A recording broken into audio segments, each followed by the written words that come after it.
Empuraan cinema കട്ടിങ്ങിന് മുമ്പേ കണ്ടു. ഈ സിനിമയെ പറ്റി യാതൊരുവിധ അഭിപ്രായവും പറയണ്ട എന്ന് വിചാരിച്ചിരുന്ന ഒരാളായിരുന്നു ഞാൻ. പക്ഷെ ചിലതൊക്കെ കാണുമ്പോൾ നമുക്ക് നമ്മുടെ അഭിപ്രായം പറയാതിരിക്കാൻ കഴിയുന്നില്ല എന്നുള്ളതാണ് വാസ്തവം. സത്യം പറഞ്ഞു കഴിഞ്ഞാൽ സിനിമ കാണുമ്പോൾ എനിക്കുണ്ടായിരുന്ന ഒരു ഫീലിങ്സ് എന്ന് പറയുന്നത് പൃഥ്വിരാജ് ഇത് എന്തൊക്കെയാണ് ചെയ്തു വച്ചിരിക്കുന്നത് എന്നാണ് എനിക്ക് തോന്നിയത്.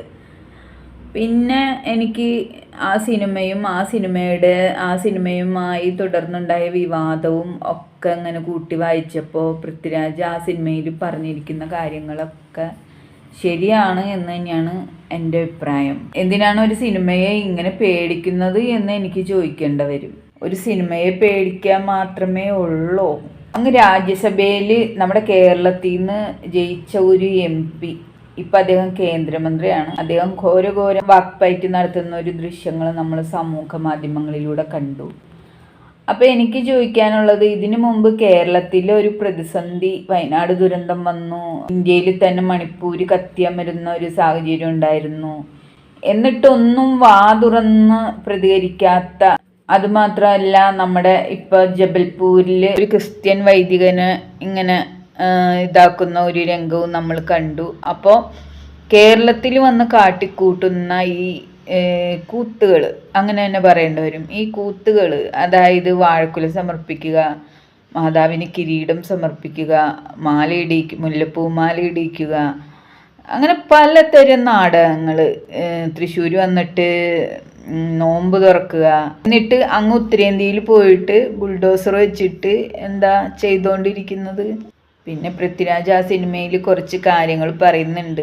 അതിലൊരു സീനുണ്ട്, മഞ്ജു വാര്യർ രാഷ്ട്രീയത്തിലേക്ക് ഇറങ്ങിക്കഴിഞ്ഞാൽ അല്ലെങ്കിൽ സ്ഥാനാർത്ഥിയായി മത്സരിക്കാൻ നിന്ന് കഴിഞ്ഞാൽ അവിടെ ED വന്ന് അറസ്റ്റ് ചെയ്യുമെന്നുള്ളൊരു കാര്യം.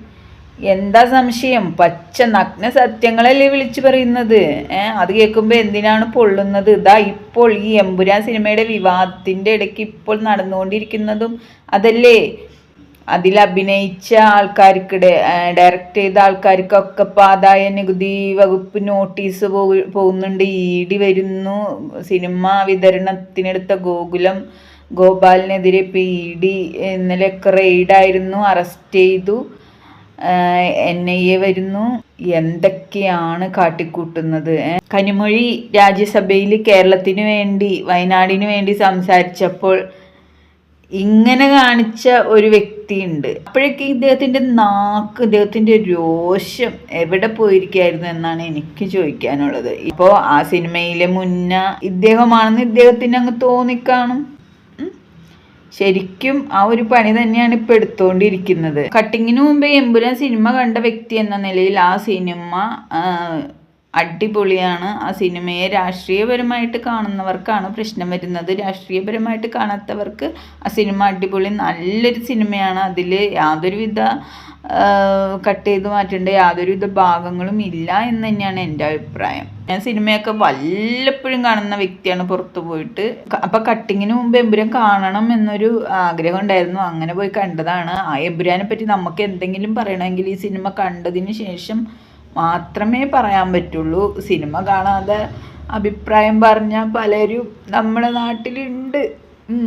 എന്തൊക്കെയായാലും അതവരുടെ വ്യക്തിപരമായിട്ടുള്ള കാര്യം അല്ലെങ്കിൽ രാഷ്ട്രീയപരമായിട്ടുള്ള കാര്യം. പക്ഷെ എനിക്ക് ഇതിനകത്ത് പറയേണ്ട കാര്യം, മോഹൻലാൽ ഇതിൽ ഖേദം പ്രകടിപ്പിക്കേണ്ട യാതൊരുവിധ ആവശ്യവും ഉണ്ടായിരുന്നില്ല. അതുകൊണ്ട് തൽക്കാലം മോഹൻലാൽ സേഫായി, ബാക്കി എല്ലാവരെയും ഇതുപോലെ സെയിം സിനിമയിൽ പറഞ്ഞിരിക്കുന്ന രീതിയിൽ തന്നെയാണ് ഇപ്പം ചെയ്തുകൊണ്ടിരിക്കുന്നത്. അപ്പോൾ പിന്നെ സിനിമയിൽ പറഞ്ഞതെല്ലാം സത്യമല്ലേ.